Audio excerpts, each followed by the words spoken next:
Hello, and welcome to EDC's webinar. I'm Dominique Bergevin, a senior underwriter here at EDC and the moderator for today's discussion. Our topic today is Exporters Do Better. We're going to take a look at why companies that export are more successful and how you can get started. First, please note, we are broadcasting today's session using simultaneous French translation. So if you'd like to listen en français, simply click on the button that says Français at the bottom of your screen. Alors, pour notre auditoire francophone, nous offrons une traduction simultanée. Elle est disponible sur votre écran. Veuillez simplement choisir le bouton Français. For those of you who are not familiar with EDC, we help Canadian companies of all sizes respond to international business opportunities. Every year, we help more than 7,000 Canadian businesses dealing in markets worldwide to protect and grow their international sales. Today, we begin the first of 3 webinars for exporters. So whether you're currently exporting or planning to start, this information is for you. Let's get started. On the panel today, we have 4 guests who will share their insights and experience with you. Let me introduce them. First, we have Karen Shaw, District Manager at EDC. Karen is talking to us from her office in Edmonton. Welcome, Karen. Thank you, Dominique. And calling in from Montreal is Carl Gravel from the Business Development Bank of Canada, BDC. Welcome, Carl. Thank you, Dominique. Joining us from Toronto, we have Emiliano Introscaso, a National Program Manager at the Canadian Manufacturers and Exporters Association. Welcome, Emiliano. Thank you, Dominique. And last but not least, in our EDC Toronto office, we have David Marcus from David's Condiments. Welcome, David. Hi, thank you very much. On today's agenda, we will learn about the benefits of exporting, why companies that export do better, how to get started exporting, and we'll also discover David's Condiments' journey with exporting. After that, we will go to a question and answer period where you can ask guests. You ask questions. Our guests can ask questions. I'll be receiving them here on my computer, and we'll have a conversation live with our guest panel. So let's start with you, Karen, to discuss the benefits of exporting. Research says companies that export stay in business longer and are more innovative and more profitable than those who only sell in Canada. In your experience, is this true?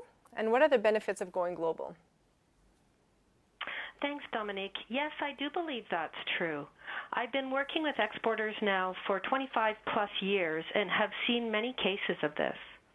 The research indicates that exporters do better than non-exporters, and I'm not just talking about big companies. The importance of a vibrant, trade-engaged small business sector cannot be underestimated.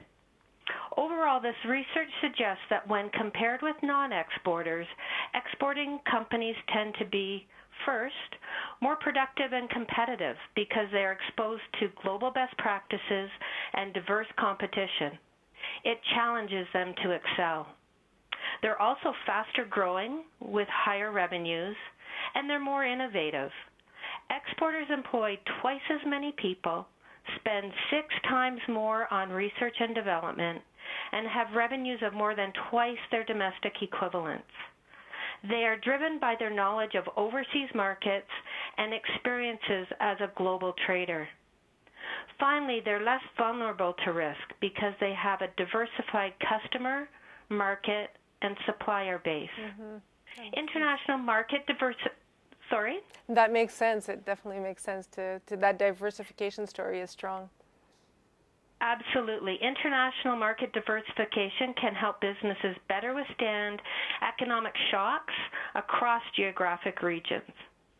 I've seen this in our reality in the Canadian oil and gas, in the reality that our Canadian oil and gas companies are currently facing. Those companies who have developed international sales, though they're still experiencing some of the volatility due to lower oil prices, their balance sheets and order backlogs are stronger than those companies who've been focused solely on the domestic market. In fact, one of our client sales were 80% domestic only a year ago. And given their client base was entirely oil and gas exploration companies, they found their sales pipeline has completely evaporated. Luckily, with good risk management and already having put their fingers in some emerging markets, remember 20% of their sales last year were from export markets, they've been able to weather the storm so far while their competitors are closing up shop during this downturn in the domestic market. So they've weathered it so well, in fact, that their revenues have completely flipped, and they're currently 20% domestic and 80% export-based. Dominique, I've worked more than 25 years at EDC and have many such stories. Do we have time for one more now? Yes, I mean, absolutely. Through stories, we really see the compelling business case for export. So go ahead and share another one with us, please. Well, we also see that sometimes companies don't choose to export. Their products are in such demand that they're actually pulled to export markets. Another company we know has such an innovative product. Their product helps manufacturers in the pharmaceutical industry be so much more productive that they've been pulled to international markets. This company exports 100% of its product, and they would love to sell it in Canada, but the demand for their product has always been outside of Canada. Their willingness to take a chance on the international playing field and not let that intimidate their overall business strategy is only helping them with exponential sales each year. Get this, fully commercialized in 2014, their sales last year were about $3 million. They've got a forecasted order book 20 times that amount for 2016, 2017 deliveries. So exporting, we find it takes a lot of time, it takes a lot of resources, a lot of effort and persistence. But that upfront work can end up saving businesses and especially allowing them to grow in the long run. It's very good information. Thanks a lot, Karen. I think the stories definitely have a powerful message within them. For those of you interested in the research Karen talked about, you can download that information on the screen below under the content section. Before we move to our next topic, I want to play a short video clip that really highlights the benefits of exporting. It's called Smart Exporting. Let's play that now.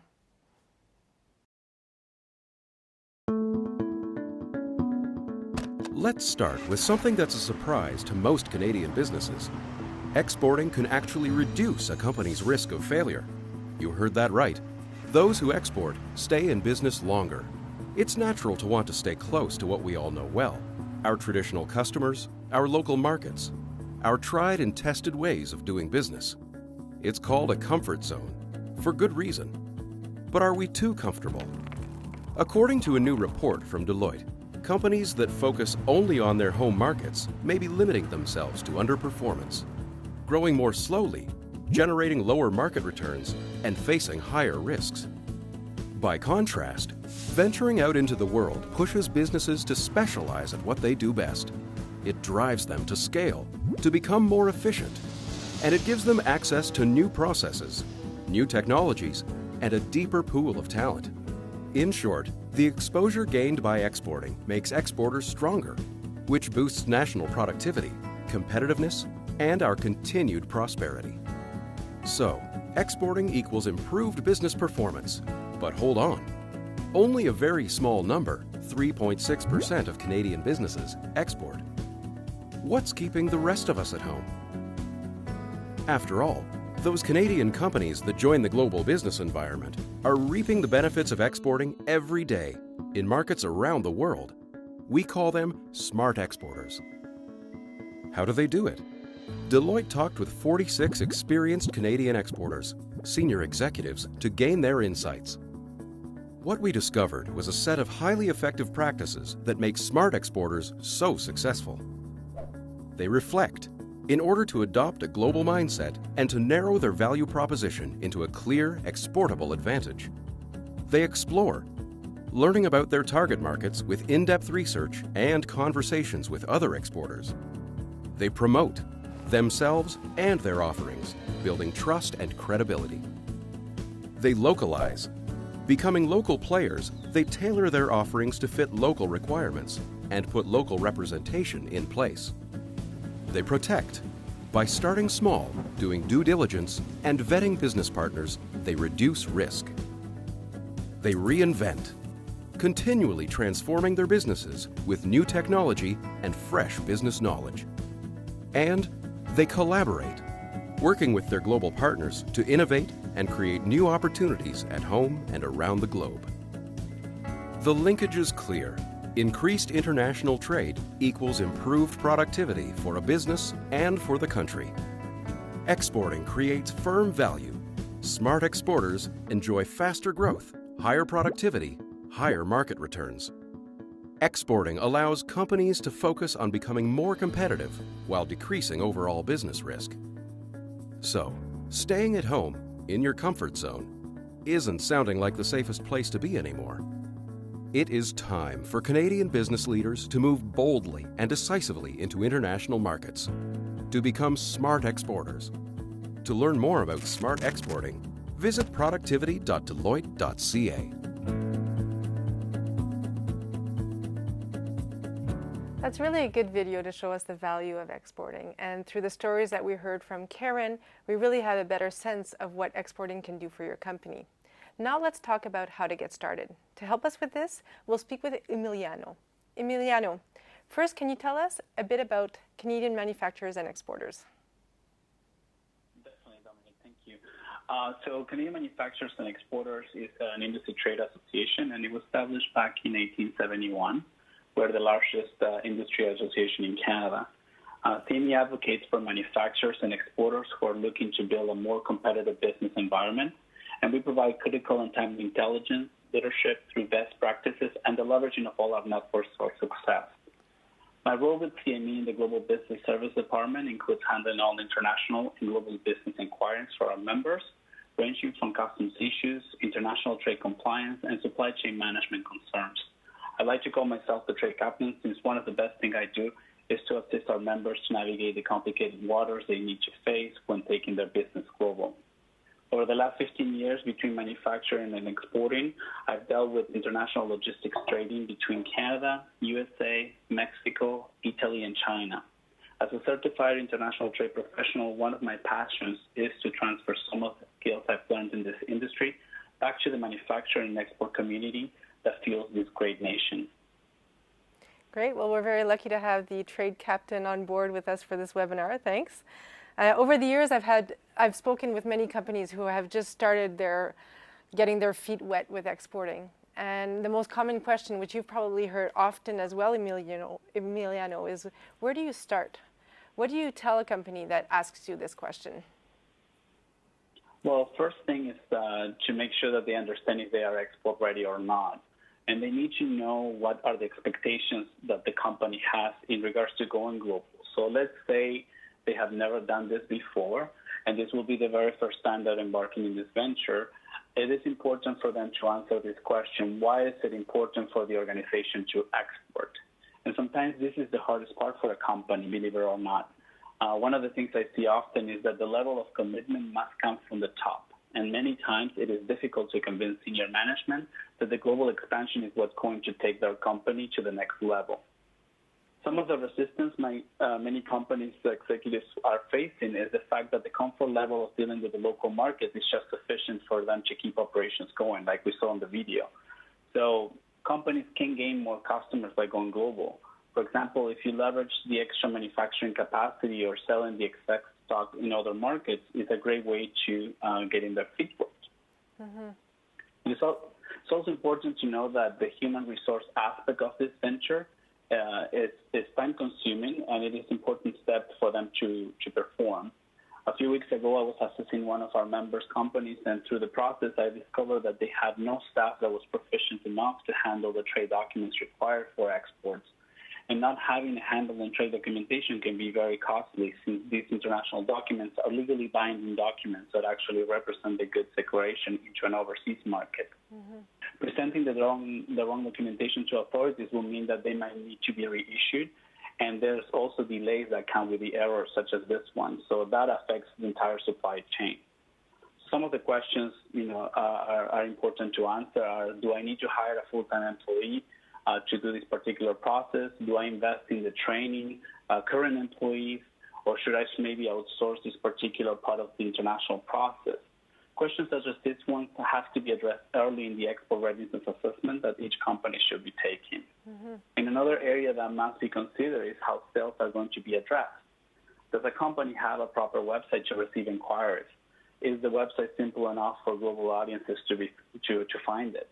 And are these marketing concerns needing to be looked at with a global perspective? So when trying to do business globally, it is important to also think of the export strategy for your organization. Absolutely. And a key process to be successful when going global is the research in the market you're planning to enter. Obviously, research is the key here.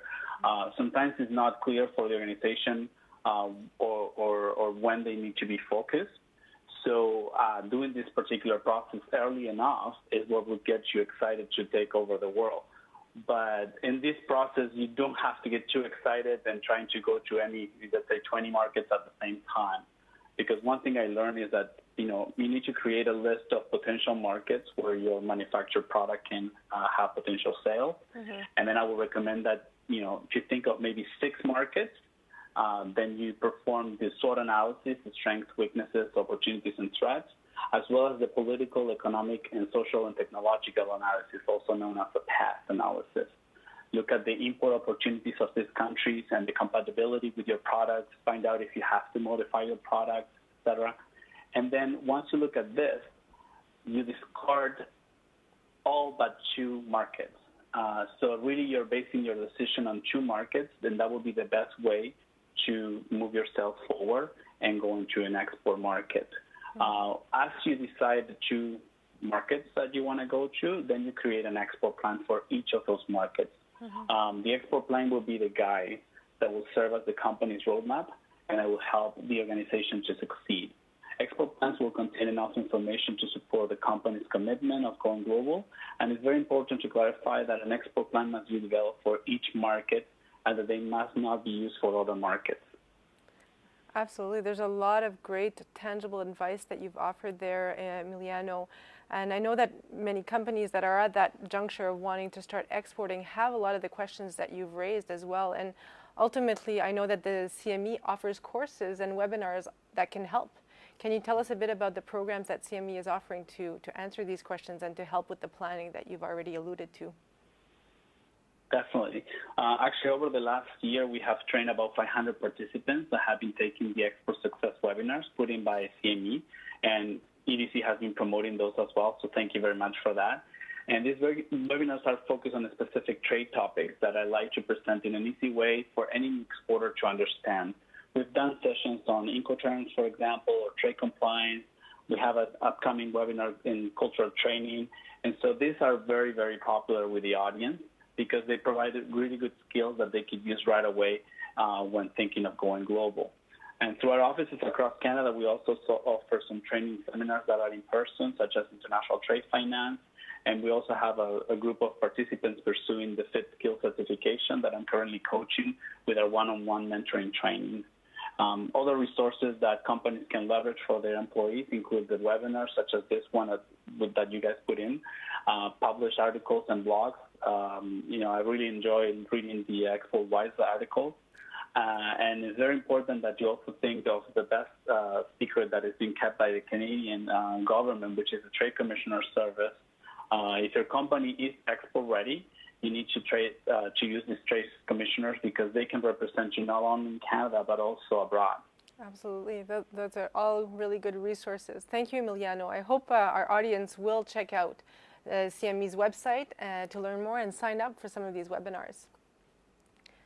As we mentioned earlier, there are many resources available to help companies expand internationally.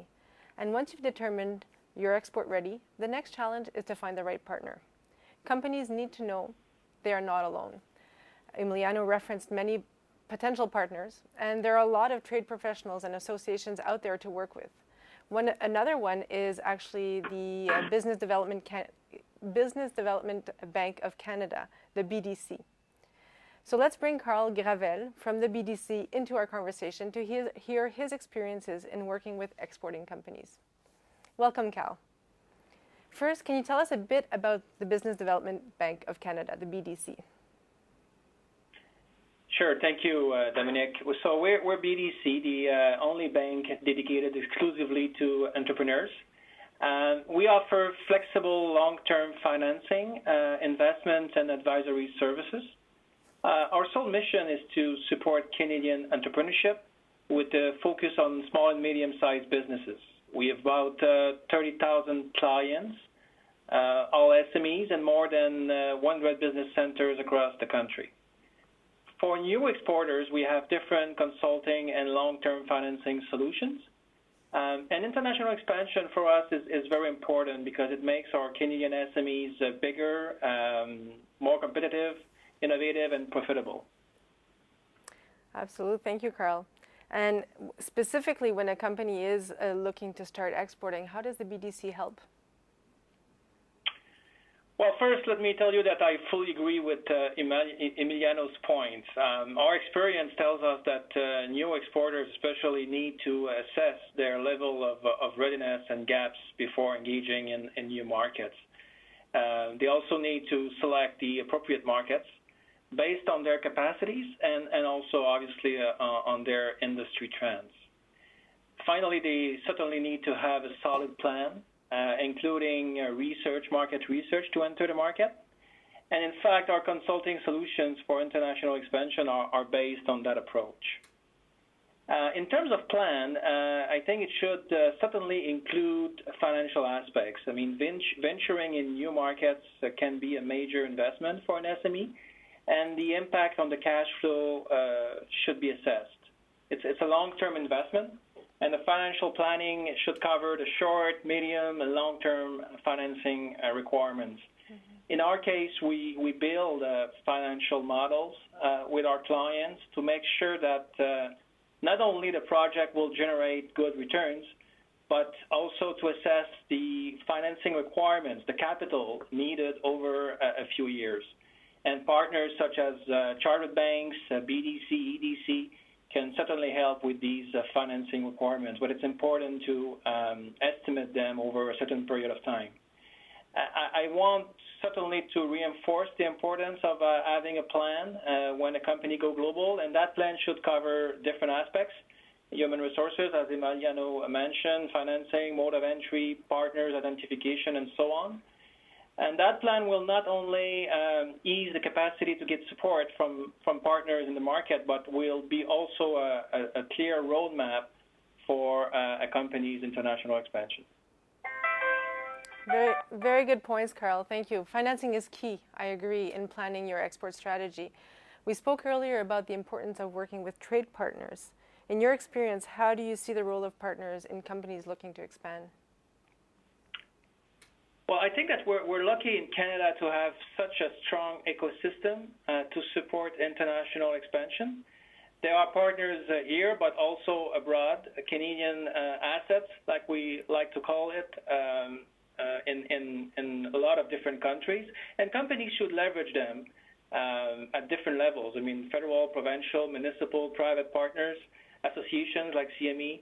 They are important to understand the markets, to build networks, and to support companies at different levels or stages of growth.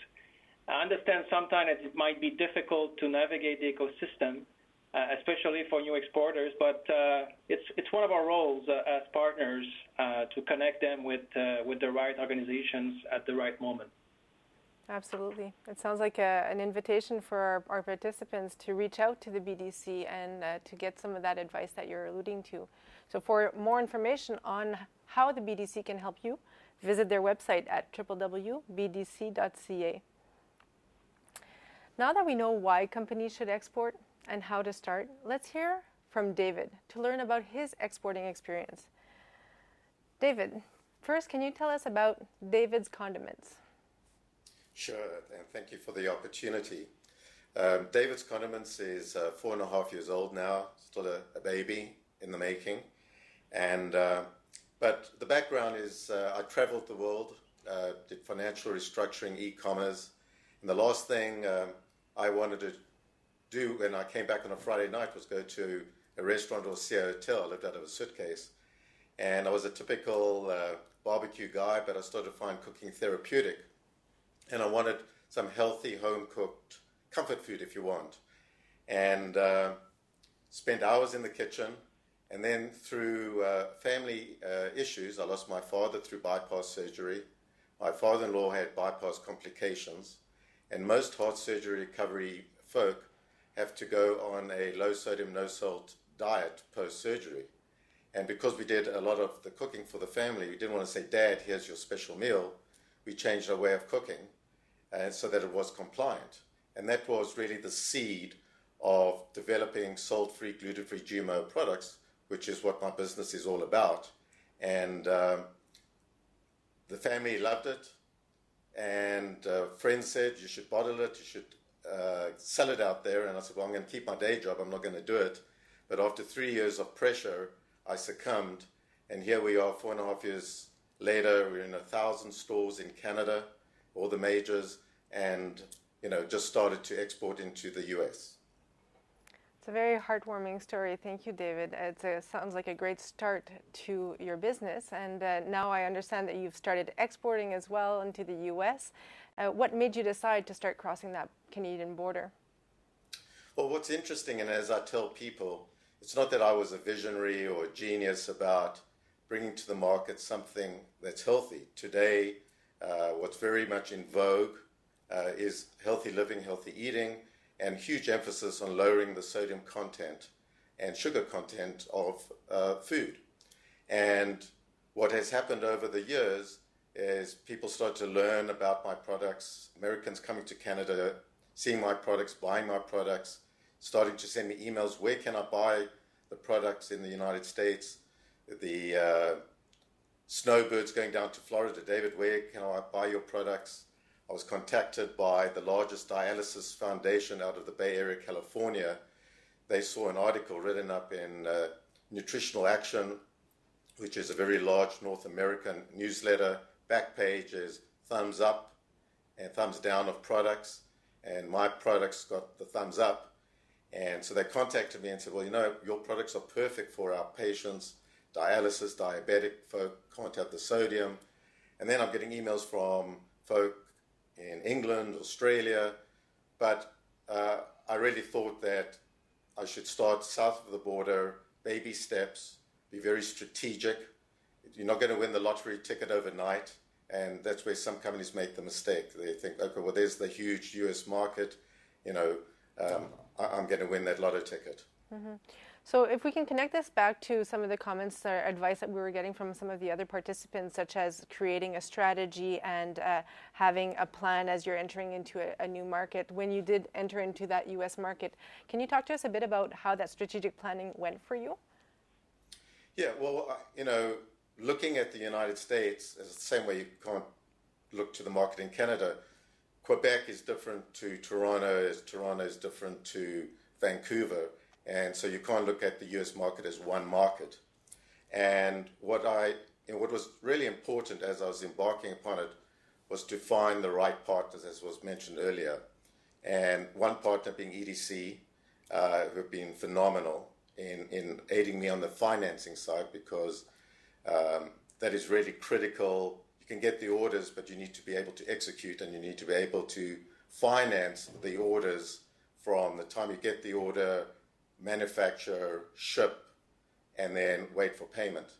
And then the other key partner that you have to try and solidify is a broker. The US market is quite different to the Canadian. Canadian distributors have a sales force. They get your products listed. They get it onto the sales floor. In the United States, you have a manufacturer, you have a broker who then has a sales force, and then they work with the distributor to get the products physically out there. I interviewed a number. I went to the States, met with a few of them. There were key lessons learned, because what you want is someone, a partner, that can truly reflect my story, properly position my brand in the marketplace. And I eventually found a key broker, actually out of Canada, that ships into the United States, ships to US distributors on a weekly basis, and they really got what my product and my brand is all about. Interesting. And so in terms of the challenges that you encountered when you first started exporting your products to the U.S. and finding it on the shelves over there, can you maybe share some of those challenges and the lessons that you have taken from that? Yes, so as I just mentioned, in terms of, you've got to really look at the market and with baby steps to be successful, because otherwise you're going to sort of blow your brains out. So I really look to have a key beachhead, if you wish. I mean, all the Whole Foods in Canada. Whole Foods doesn't operate Canada, US. It's north-south. They have zones. They have east, midwest. They have Colorado, Rockies, and then out west, Pacific Northwest, Northern California. And I thought, let me start small. Ontario, as an example, Whole Foods, it's part of the Midwest. So that was my first entry point into the U.S. with Whole Foods. I'm in Illinois, I'm in Michigan, Grand Rapids. And then my big win, I just picked up 44 Whole Foods in Northern California. And what I want to do is service flawlessly, execute flawlessly, use that as the success to continue to build in the U.S., initially with Whole Foods and then with other chains as well. And are you working with the same broker throughout all of those different relationships in the whole U.S. market, or is it segregated by sub-market within the U.S.? The specific broker distributor for Whole Foods, they supply all Whole Foods in each of their regions. Mm-hmm. But I do have another distributor who looks after the local market in the Midwest. But certainly to your point, because the US market is so regionalized, there are brokerage firms that specialize in certain regions and not necessarily nationally. The one that I have got, as I mentioned, with Whole Foods, it just so happens their key focus is with the whole food chain. Do you have specific advice on others that are maybe trying to create those partnerships with brokers and what you've learned in that experience? Yeah, I think what is important, depending on your strategy, and as I said, it should be bite-sized pieces. You do need, we talk about research, and it's one thing, leveraging material that's out there, data that's out there, but you actually need to go and spend some time in that specific market. And I picked up the distributor in the US by referral from Whole Foods in that market because we work very well with that particular partner. And so, to me, what I've learned and what people keep on telling me is, David, you've been successful in Canada. You need to replicate what you've been doing in Canada south of the border, i.e. spend time, do your demos, build those relationships, and that I think is a critical success factor in rolling it out an export business. So you're spending a lot of time in the U.S. You also mentioned that you've been receiving emails from potential buyers in other markets, Australia, etc. What are your plans going forward? Are you seeing the successes in the U.S. as being a springboard to other markets beyond? Yes, and that question actually comes up quite often. I'd love to be able to distribute more globally, but it goes back to my key strategic execution of my current plan is the US market is $3 billion in the spice category. Huge opportunity. I'm going to do it slowly, get my successes, and then potentially, maybe with another partner, look to distribute, whether it's in England or Asia Pac. But there again, I don't want to take on more than I can chew. Mm-hmm. Well, hopefully that the partners that you have been leveraging can help you expand into other markets in the near future, because I think your company definitely has that potential. Thank you very much for sharing your story. I'm sure that a lot of the companies that are listening may be able to make some connections with some of the experiences you've had, the challenges, and maybe some of the constraints that you have around maybe even responding to those other buyer inquiries. So thank you very much, David. In today's session, we really wanted to explore why companies with an export strategy do better and how you can start your own export journey. I hope we've accomplished that and that you can use some of the information to build your own business strategy. And don't forget that whether you're currently exporting or thinking of getting started, EDC and others can help. EDC has a suite of products and solutions available, from ensuring your receivables against non-payment to providing expert market knowledge, or also helping you gain access to more financing and working capital from your bank. To get more information on these products and services, give us a call.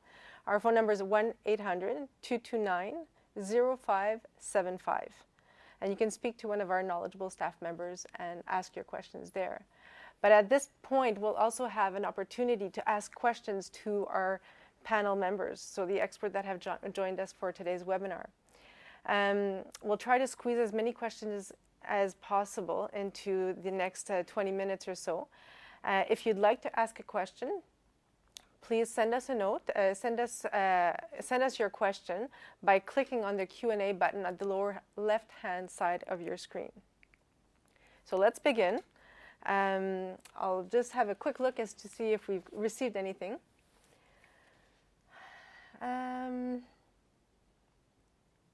So a question for Karen. If you haven't started exporting with oil and gas, can you start now and benefit? I guess the question is in the context of the current environment. Absolutely.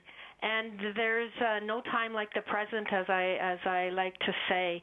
The key is that even though it's a downturn in Canada, there are other places around the world that oil and gas companies, suppliers, service companies are still having some success and are still selling. When you reach into that market, supposing that you're successful, the key is sustainability and sticking with that market, because we know in Canada, oil and gas is going to come back. It's going to come back in 18 months, 2 years. We don't know when, but it's inevitable that it will come back. So even though you've had success in export markets, when it gets better in Canada, it's important not to ignore those international markets, because you spent time, you've built relationships, you've had success. It's important to keep your fingers in those markets and keep concentration on that. So no, I encourage anyone who isn't exporting, particularly in the oil and gas sector or other sectors, whether it's clean tech, whether it's agri-food, whether it's in other commodities or auto parts, to start exporting. It's no time like the present. And Karen, you actually mentioned clean tech. That's kind of connected to our next question that we've received. So does EDC or any of the other Canadian government agencies provide any incentives for exporting environmentally friendly products? Perhaps, Karen, you could address that one as well, and then if... Well, I'll start. Mm-hmm. And I can tell you that clean tech and environmentally friendly products are a key sector and subsector for us at EDC.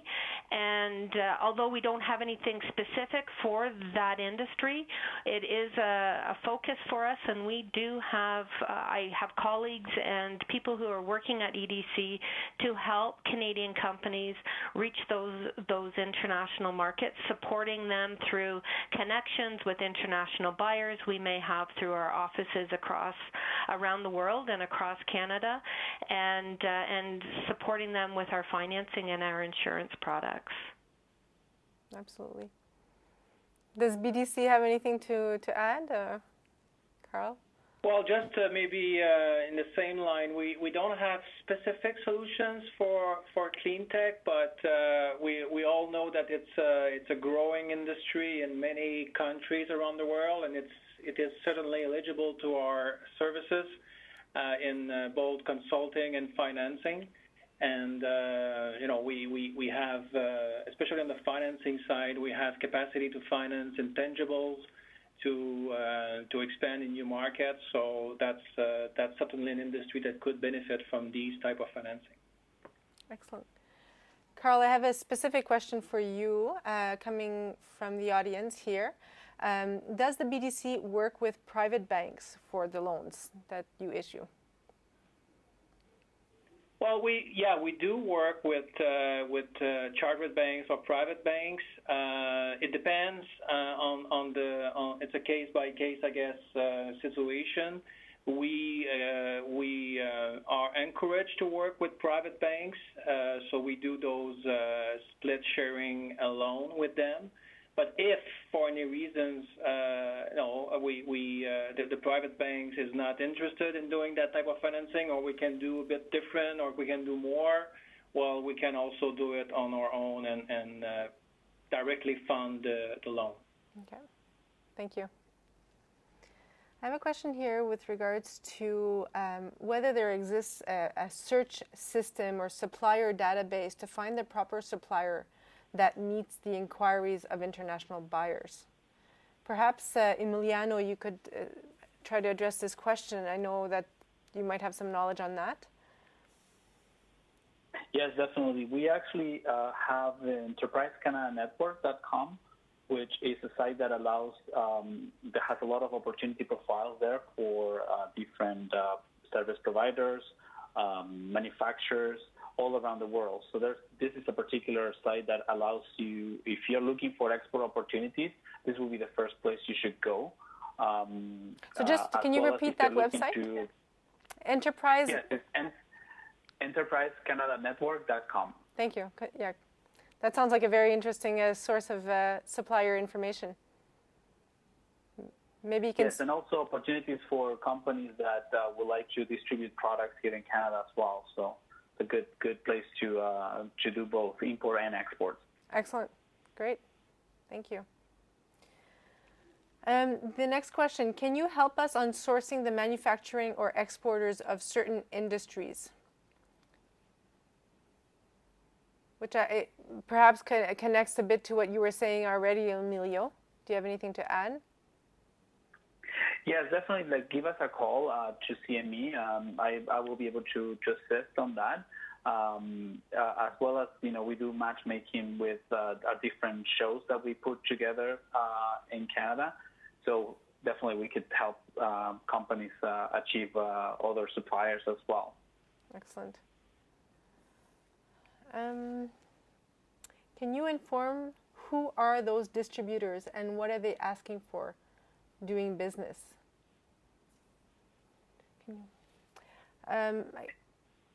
Does anybody want to take that?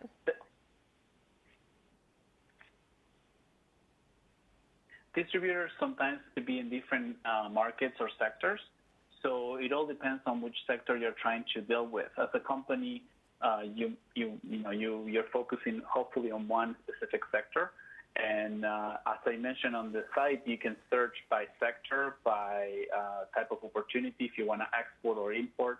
So I will definitely can help those companies that want to learn more about Enterprise Canada Network to contact us. Absolutely. It seems like it is capturing a lot of these questions that are coming in, so a great source for a lot of our audience. I could just add one thing. It's David here. Yes, go ahead. What is really important in terms of the distributor and what they're looking for, they don't want competing brands.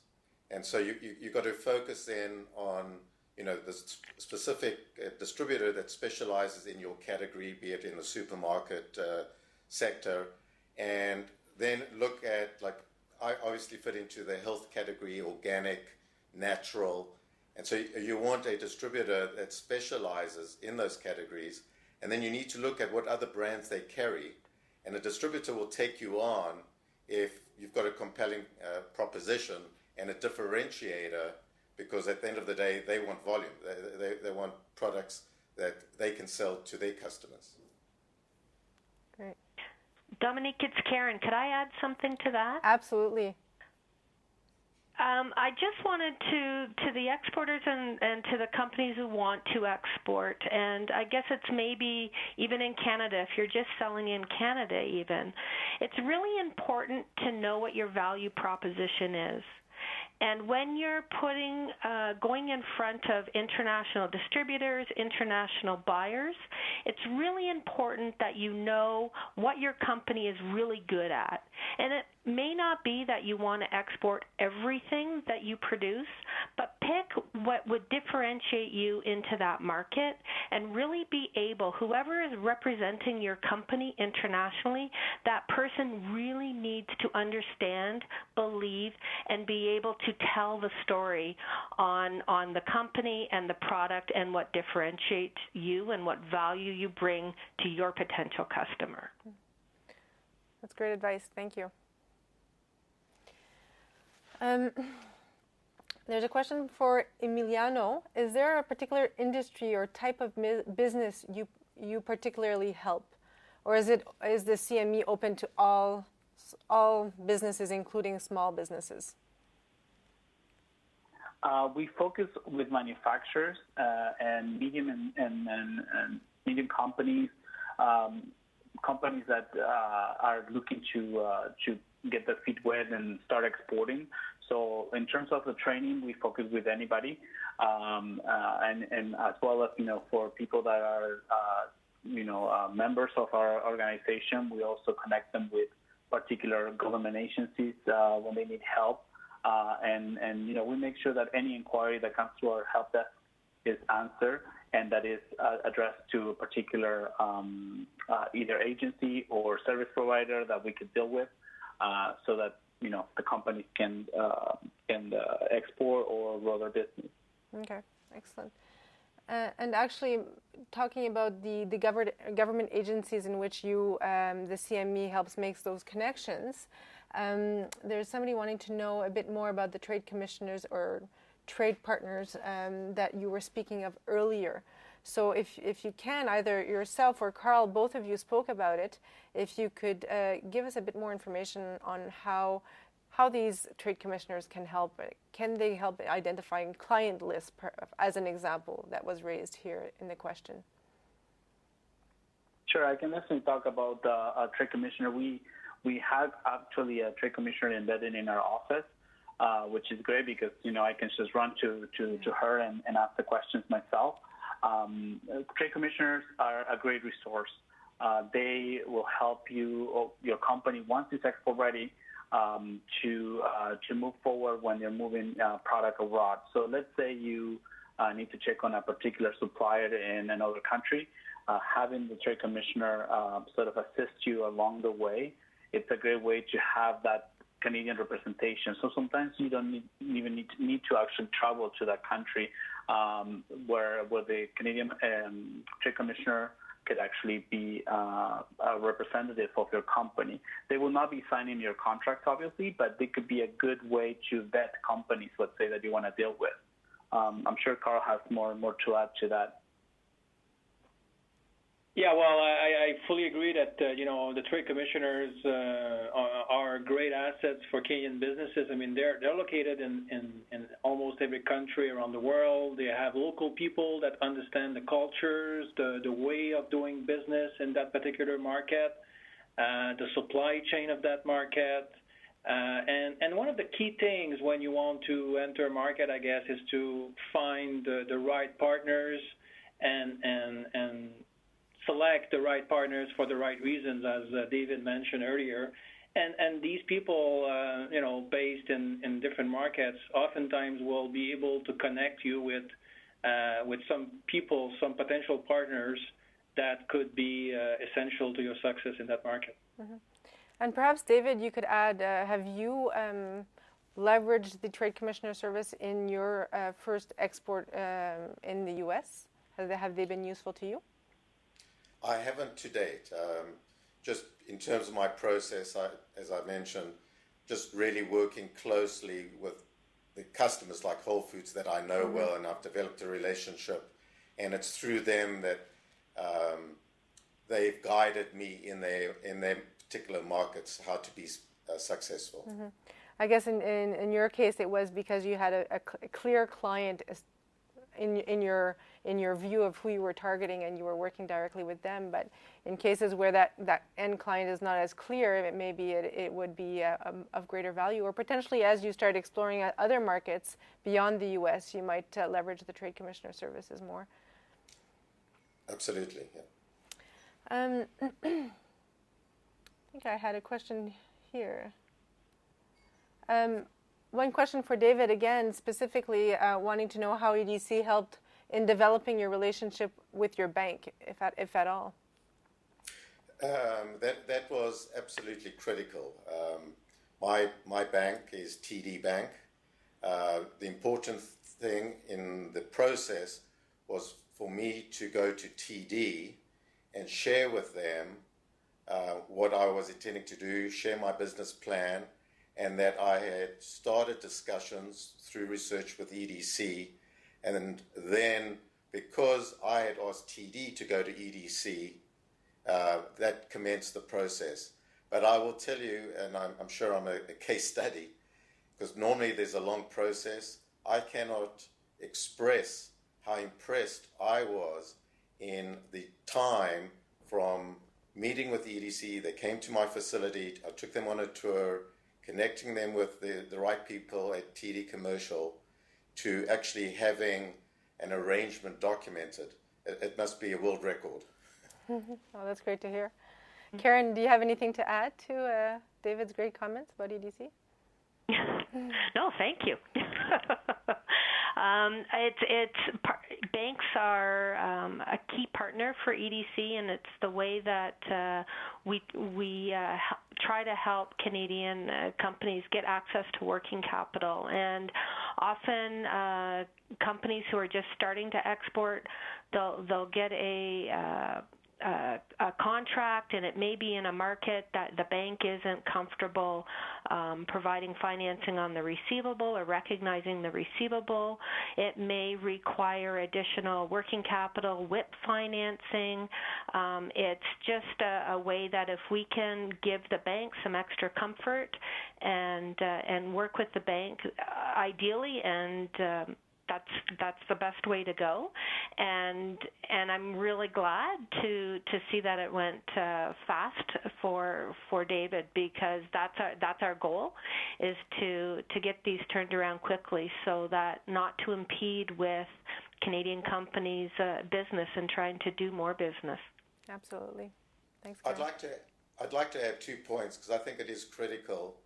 You know, when EDC started to chat with me, they really made the team, and the folks out of Ottawa, Toronto, people came up from Ottawa, really made an effort to truly understand my business needs, and to structure an arrangement that made sense for my business, food manufacturing, distribution, and it wasn't that I had to fit into a box. The flexibility of the structure really mirrored the business needs, and I think those 2 key points has enabled us, and we're looking to do other things together as I'm growing. So I guess you mentioned earlier, David, that you were a great chef. So has EDC ever had a chance to try your food? They have. Great. At my facility. That's definitely the start to a great relationship. I have another question coming from a decor importer, and it's directed to David again, and it's really looking at how you've gone about ensuring compliance with all the labeling requirements that came about in starting to export to the U.S. Yeah, that's a very good question, because critical in the food business, the compliance. So, I had to go down the NAFTA route. I'm NAFTA certified. I'm FDA compliant. And specifically with regard to the labeling, and as we all know, Americans aren't interested in French. They're not interested in metric. And then there's some variations in terms of the nutritional facts that are on the jar. I use a company here in Toronto, actually in Markham, by the name of Silica. They happen to be the firm of choice for Whole Foods.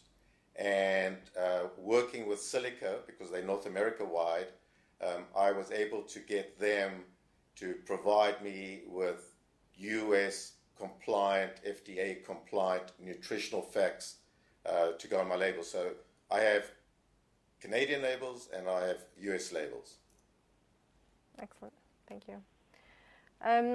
One question here is about once you have a confirmed order, how do you go about securing financing for software, I guess specifically to the software industry? Perhaps Carl could be somebody that could speak to this, or anybody else that might want to pipe in. Well, if I can just say a word for BDC, I mean, we're not involved in trade finance. I guess that it's more EDC's role in the market to provide trade financing or to support trade financing. But that said, it's always important to have the sufficient working capital, obviously, to support international growth, and we have financing solutions, again, long-term financing solutions to add to the working capital position of a company in order to support growth and to support the fulfillment of purchase orders. So we have some long-term financing capacities, but in parallel with chartered banks or security or guarantee that EDC could give to increase the line of credit, that could be a good structure to put in place. And Dominique, it never hurts. And one of the first places that they should even come to for advice would be your local EDC office. So whether calling the 1-800 number that you mentioned earlier in today's call, or reaching out to your local EDC office. We have 16 offices across Canada, just to brainstorm to figure out the best way and the best institution that can help you finance that contract. That's great advice, thanks. We have time for just one more question, but if you haven't had your question answered today, hold tight, because you would be able to send us your question and get a response from us directly.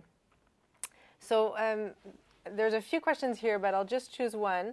There's this company that's just starting out and would like to go immediately into exporting their products as well as selling locally. So the question is that too big of a bite to chew, or is this possible? Perhaps Karen, or if others have some views. I'll start. I would plan. Work with CME, work with BDC, and make sure that you've got a plan, a business plan, an export plan, to make sure that you've got the right resources within your organization to go out. I don't think that starting internationally is a bad thing. I know that when I worked in our Toronto office many years ago, there was a company that approached me. They wanted to sell juice to the Caribbean. Their first order was, I believe, $10,000, and they really wanted an EDC insurance policy. So we talked them through it, and when I left Toronto in 1996, they were selling over $5 million worth of juices into the Caribbean, and they weren't selling in Canada at all. Similar to the example that I gave earlier, there are companies that don't sell to the domestic market because there is such a demand internationally. It's to do it in bite-sized pieces. I think David mentioned it. It's not to blow your brains out. It's to do it manageable, to grow, and to manage that growth. And so that as an entrepreneur, you're in control and you know what's happening to your business. That's a great way to conclude this webinar. Thank you very much, Karen. That's really all the time we have for today. But if we didn't get a chance to answer your question, please feel free to contact us by email at info@edc.ca. That's info@edc.ca, or call us at 1-800-229-0575. And don't forget to tune into our other 2 webinars in this series. The next one is November 24th, and it's all about exporting to the U.S. See you then, and thank you very much.